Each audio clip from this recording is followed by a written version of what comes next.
12 News back on the air. We promised that we weren't going to break into America's Got Talent unless violence broke out, and sadly, that's exactly what's happened. As the Trump supporters started filing out of the Phoenix Convention Center almost immediately after the president's speech, they ran into Trump protesters who had been outside the entire time in that heat. Words were exchanged. We understand perhaps a flashbang has gone off. We don't know if any tear gas has been used, but we do have crews stationed on the ground to bring you the best coverage. That's right. We're going to head out live to Kevin Kennedy, who is nearby where some of this action is taking place. Kevin, what's happening where you're at? Well, I can tell you right now, you can probably hear the Phoenix Police Department is shooting some tear gas into a crowd of people that are not wanting to disperse. You can see the group of police officers walking towards them. I'm going to run that way. I'm going to tell you right now that if you're having trouble hearing me, it's because it is very difficult. We're essentially running into the tear gas. I can tell you we've heard at least 4 or 5 flashbangs go off. There's another one right there. This is on 3rd Street and Monroe. You can see that large group of police officers that are heading that way. I can tell you, well, you can really smell this tear gas or gas. You can probably see it right there. Officers are shooting tear gas into the air. They're also spraying what appears to be some sort of pepper spray. That's probably about the 5th or 6th time I've heard some sort of tear gas. Once again, we're on the corner of 3rd Street and Monroe. We don't know exactly what kind of instigated this situation, but for whatever reason, Phoenix police officers decided to go ahead and fire off a couple of gas bombs or tear gas or something along those lines to kind of get this crowd moving. As you can see, this wall of Phoenix police officers right there on the corner. There's a massive amount of gas on the corner of 3rd Street and Monroe where looks like a lot of people excuse me, Kevin, are still trying to kind of fight through it. Listen, yeah, Mark, go ahead. Move away from that area because we need your reporting tonight. I don't want you getting gassed any more than you already have been. Stand by. We'll come back to you. Right now we want to go to Ryan Cody, though, who's at another part of that downtown area. Ryan, what do you have?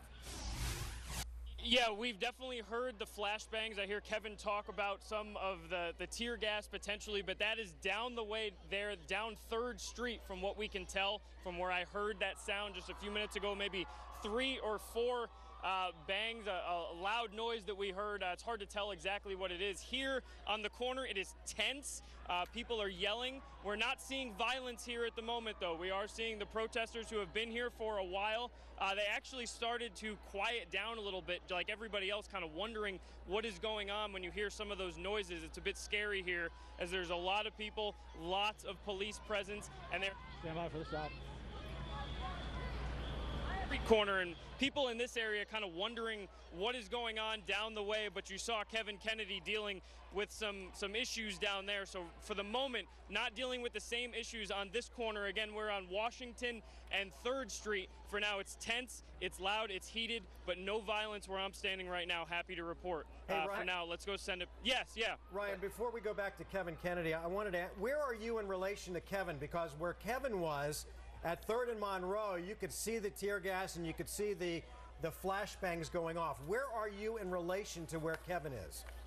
I'm directly south of where Kevin is, about a quarter mile or so where Kevin is. If you look, Nick's panning down the street there, you see where it might say 100 North. That's about where we believe Kevin is right now. So just a little bit down the street, down 3rd Street. Here, though, we do not see tear gas. I don't feel anything in my eyes. So for the moment, things just very tense and very loud here. That's all I can report from this particular location. We're on the south side of the Phoenix Convention Center, 3rd Street and Washington. All right, Ryan, thank you so much. We're going to head back out to Kevin Kennedy, who is live where some of that tear gas is being dispersed. Right now, you can see Kevin covering his mouth. Kevin, it looks like you're pretty close to where that tear gas is being dispensed there. Do you have any idea of why police decided to do that in the area that you're at? Yeah, don't know why. Our only guess is that for whatever reason, they wanted a crowd of protesters to disperse, and that crowd probably was not dispersing. We're on Monroe Street between 2nd Street and 3rd Street. Most of the activity appears to be on the corner of 3rd Street and Monroe. That's where you can see a large group of police officers. Obviously, we're blocked off right now. They've essentially kind of set up a blue wall where we are in the middle of Monroe Street. between 2nd Street and 3rd Street. Looks like there's a bigger crowd of officers over there exactly on the corner. Once again, not exactly sure what kind of triggered that, but you can certainly see the large plume of smoke. Let me go ahead and get our photographer to pan up. You can certainly see the large plume of smoke from tear gas that they deployed. We've heard at least probably 6 or 7 bangs, excuse me, is my guess, but not exactly sure at this point why. Only can assume that it was because for whatever reason a crowd was not dispersing like Phoenix Police wanted them to, and that's why they go ahead and set those off. Mark, we are being told that the reason why police had to dispense that tear gas was because the protesters that were out there were throwing rocks and bottles at police. And so that is why we're seeing that happen. And again, you can see there that people obviously responding to that tear gas, more than likely stepping away from that area, keeping a safe distance. And again, this is exactly what city officials did not want to happen, to not have to deploy this kind of action and hoping that things would stay relatively peaceful. But obviously we're being told that that's not the case, that people have been throwing rocks and bottles at police, again, instigating violence. And this is what we're seeing now. And yesterday, Phoenix Police Chief Jerry Williams, when we interviewed her, said, look, we want people to practice their right to free speech, but we're not going to let this thing become violent, and we're going to do our best to keep the peace. And I think that's what we've seen happening tonight with the quick dispersal of flashbangs and tear gas. I want to bring in former FBI Special Agent John Iannarelli with us, who knows these types of situations. John, when this is happening, how much can you talk about this? We won't disperse the flashbangs or the tear gas until this happens, versus you're in the moment, it's a fluid situation, and when you need to, you just react. Yeah, the police are not going to use tear gas to break up nonviolent crowds. What I'm hearing tonight from my sources is that the police began receiving rocks and bottles being thrown at them, some type of gas-like, tear-like device as well deployed against the police. At that point, not only are their lives at risk, but the people they're supposed to protect as well if they can't do their job. Hence, we're seeing about 4 volleys of tear gas so far tonight. Do we know, do your sources, have they said anything to you if this is the Antifa folks down there? I don't think anybody's clear on exactly who it is. Obviously, there were a large number of protesters. For the most part, they were nonviolent. But there is that few out there, whether it be tens or hundreds, but nevertheless, causing a problem for the police is causing a problem for everyone. Obviously, and you want people to stay safe. When you deploy things like flashbangs and tear gas, and we're hearing now that this was in defense of rocks and bottles being thrown at them, is the hope that they leave, or is it to incapacitate these people and arrest them?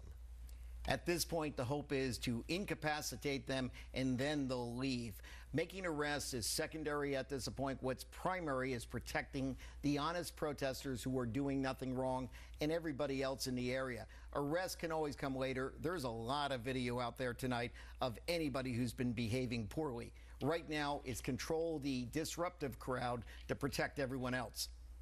And would you say that police were ready for this? Because you had, President Trump, who was inside with his supporters, thousands of them, for almost an hour and a half. And then you had this huge mass of protesters that were outside. Eventually, the supporters had to file out into possibly areas where they had these people protesting. And so would you say that this was kind of a point where everybody would be on guard for something to happen? Certainly when the event is ending, that's the last chance for those in the crowd that want to make trouble to make their trouble. I will say I thought Phoenix Police did a phenomenal job. There were barricades on both sides of the street. We didn't see any of the two crowds mixing because it wasn't physically possible.